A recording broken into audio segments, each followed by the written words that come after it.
Okay, good morning, class. So today I'm going to discuss to you uh, the data analysis that we need to use for your part four. So I have here different name of the students, and all of you got it perfect because I checked your data and your data was properly encoded. So, but there are some of the column heading that you don't need to attach because if you attach that, that's very hard to read by the SPSS or um the Jamovi. So in here, this is the data of Joselito. So you need to look at here that there is a pre-test and there is a post-test. Now for the pre-test, you need to uh, remember that pre-tests are those tests taken by the students or the respondent before an intervention. In the case of Joselito, I don't know the intervention that was given uh, to the teacher, but in here we are going to create a sheet and you put data analysis. You name the sheet into data analysis. Why are you creating another sheet?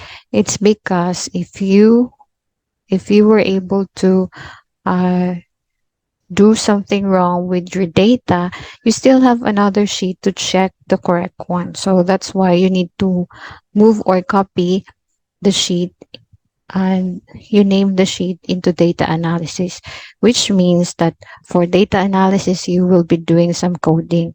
So in here, we have the pre-test and post-test. Since the students here, Joselito said that they are not allowed to reproduce the name of the student. So we are not also analyzing the name of the student. We are just concerned with the age. But since the age here are similar, every one of them are ages 13 years old. So for the demographic characteristic of Joselito study, they just need to put 13. Everything is 13. Even the standard deviation here is 0 because every one of them got it 13 years old. So for your data analysis sheet, you need to delete the heading and you need to just remain this one. The column heading should be the first row of the sheet. So in this case, we have the student's name. So you put here name of the student and it should be singular, and here age, and this one you need to add um, additional column and you need to highlight it and you just need to put pre-test. So we have the addition, subtraction, multiplication, division, and also here the interpretation. For the interpretation, I think the teacher uh, have gotten a literature about the interpretation of the scores. And the scores here is, I guess, just, I do not know how the score is being treated here, but let's just see that, let's just say that this one is continuous, which means there is no, but I guess this one is ordinal. I think this one is ordinal, but anyway, let's just assume that this one is a ratio level of measurement of data. So here, after putting the pretest, you also need to put the post test. So you color it and then put post test. Now we can see here that there's still number, student name, and age. So this one is not useful anymore because we already have the first column, second column, and the third column. If we freeze this panes, if we freeze this one, let's see how to freeze that one. Freeze. So if we freeze this one, we can see a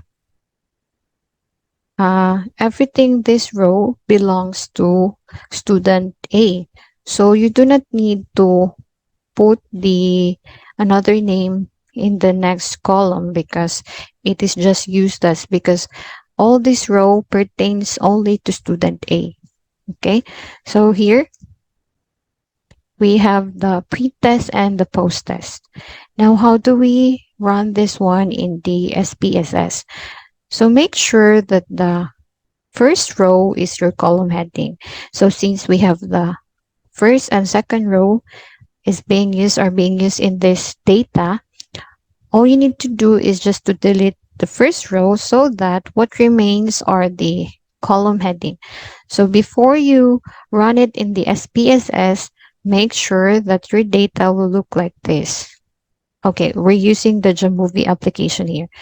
So here you just put respondent number, number. So resnum means respondent number.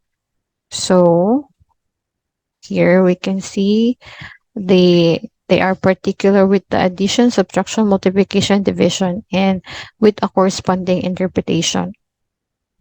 For this case, since Joselito is getting a interpretation from um, is getting an interpretation of status of the mathematical ability of the student. So you need another table for this one. And you do not have a demographic characteristic because all of them are 13 years old. You just mentioned in your discussion that all of your students are 13 years old. And what table you need to have is the table for the interpretation and then the status. So after having managing, we call this one as data managing or data coding. So after cleaning your data, you need to open the statistical software. So I have here the SPSS. This one is the Stata. This one is the R, and this one is the Jamovi. The only available statistical software that we have in our campus is the Jamovi. So you can ask that or you can see that in the common file and install in your laptop. It's very easy because it's a free software. So wherever you can just install it, but it is not you cannot install this one in the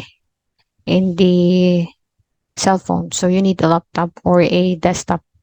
So um here's the trick with the Jamovi application. If you're using the Jamovi application, they are not using the what do you call this one, they are not they are particular with what uh sheet of the Excel you are using.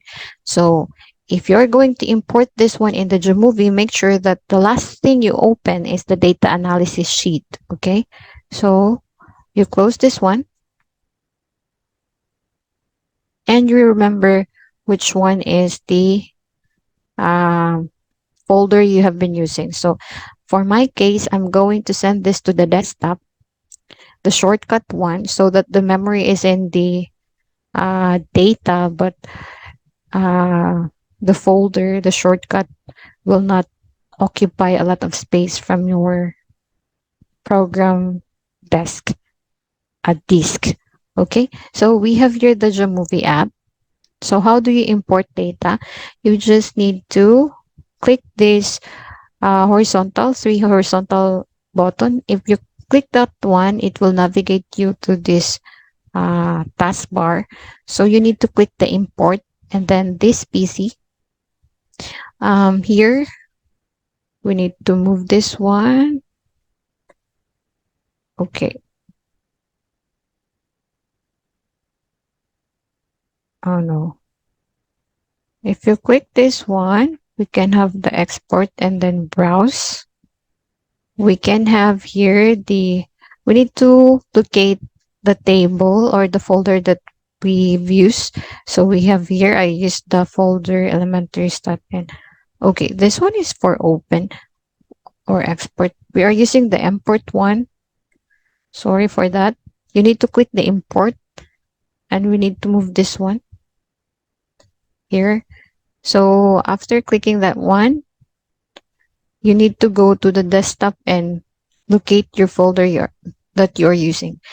So here we are using the Uselitos data.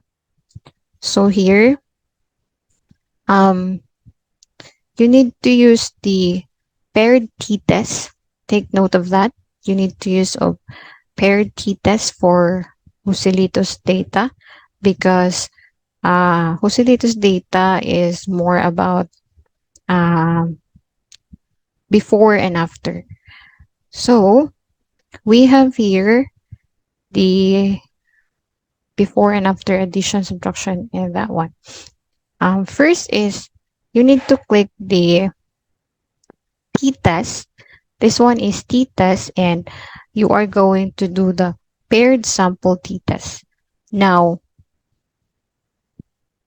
this is a tricky part because you need to check the assumption for um, paired t-test. So, you need to, if the data is not here, we have the assumption checks if it is normal or just the normality test. So you put the addition from the pretest and you also put the addition in the post-test. Okay. So we can see here that the p-value is 0.255, 253.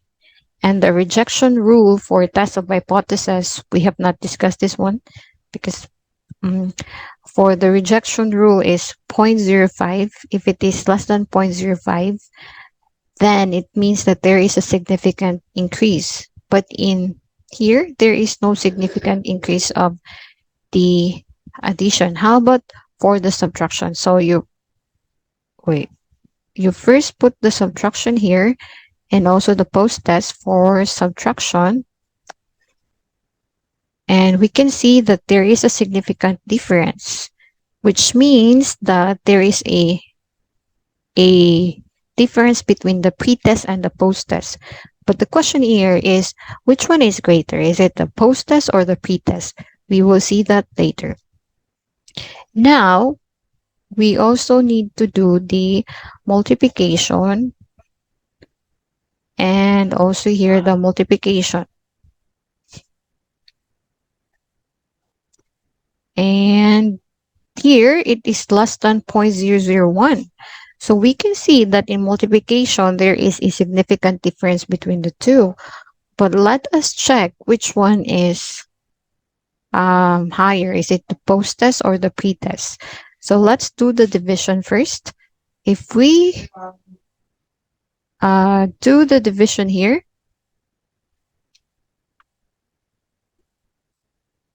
yes po.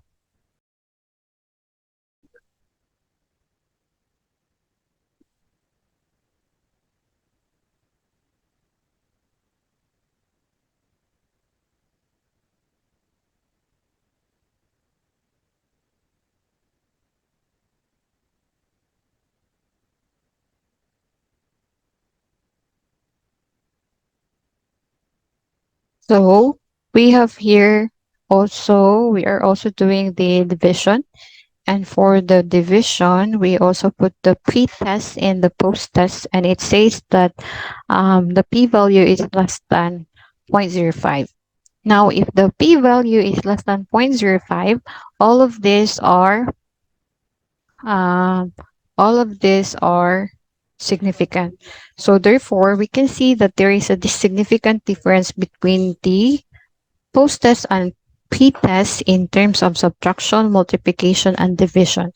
But let us see if it is, uh, if it passed with the assumption.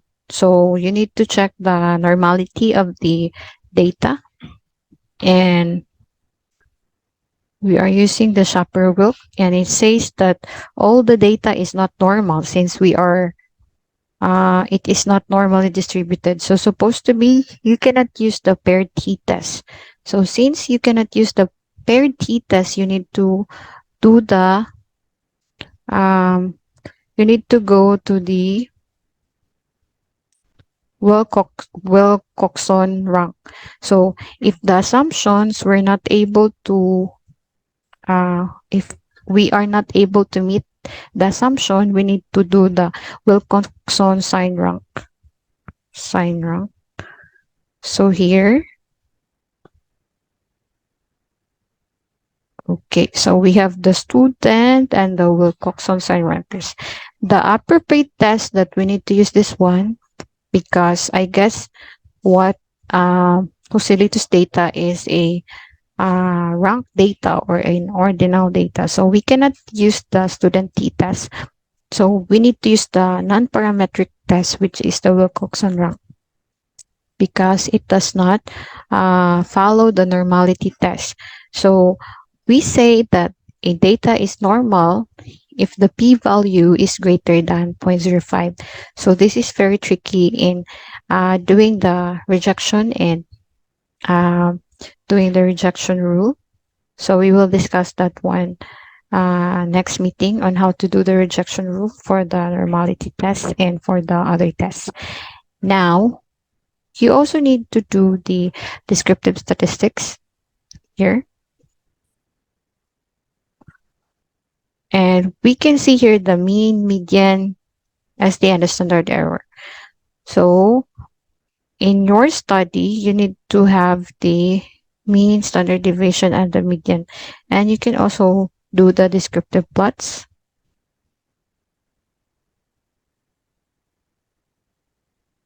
So Jamovi statistical software is very very easy to use, and it is very student friendly. So you can use that one in the, you can get that one in the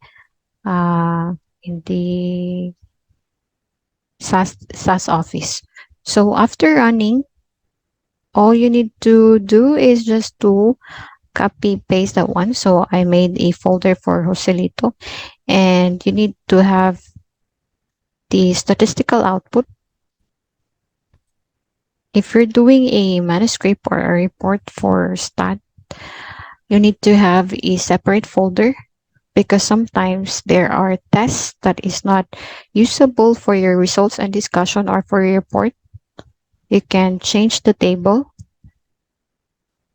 And okay, so this one is for Usilito. So you just need, all you need to do is to right click. If you right click this one, it will navigate you to a copy paste result. So wait a minute, it's not working in my end. It's because of this one. So you just need to move this one and right click, then copy. So we paste it here, and you have all the data that you need. So this one, you need to submit this one, and you need to, it's up to you, Osirito, which one are you going to use. Okay, but you need to submit this statistical output. Now, how do you put this one in a report for the last part of your report? For the last part of your report, which is the part 4 report, the results and discussion are the part 4. You need to have a discussion of a table. You need to have a table.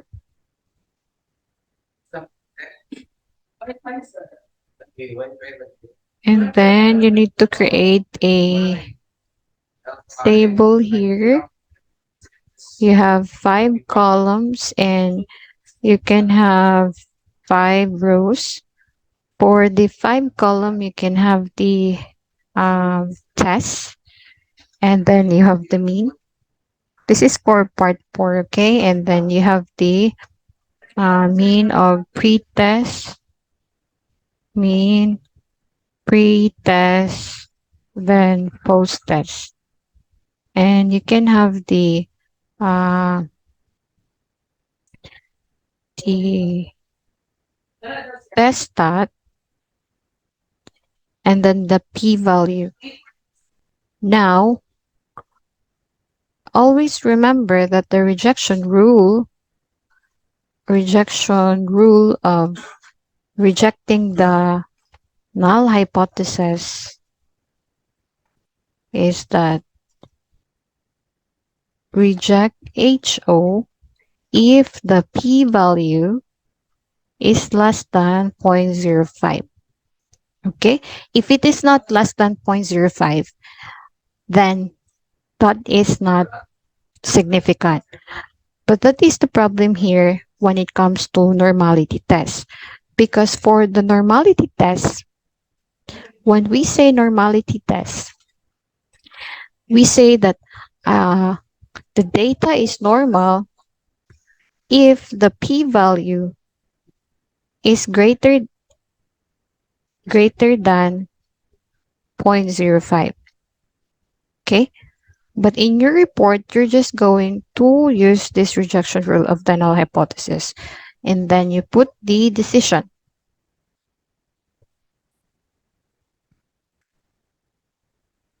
And then you have the significance.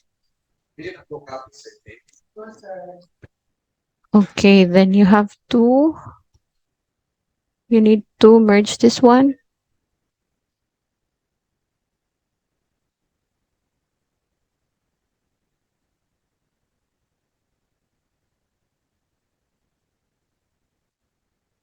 And you need to make this at the center. And we have the test stat.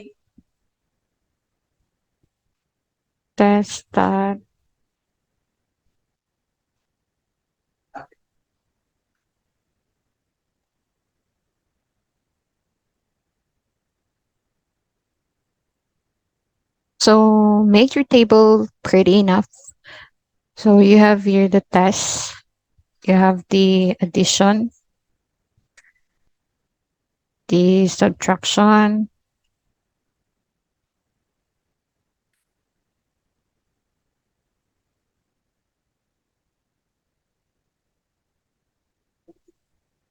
the multiplication, and also the division. This is for your part 4, okay? Then you put the mean of the pretest here and the mean of the post-test and then the test stat and then the p-value.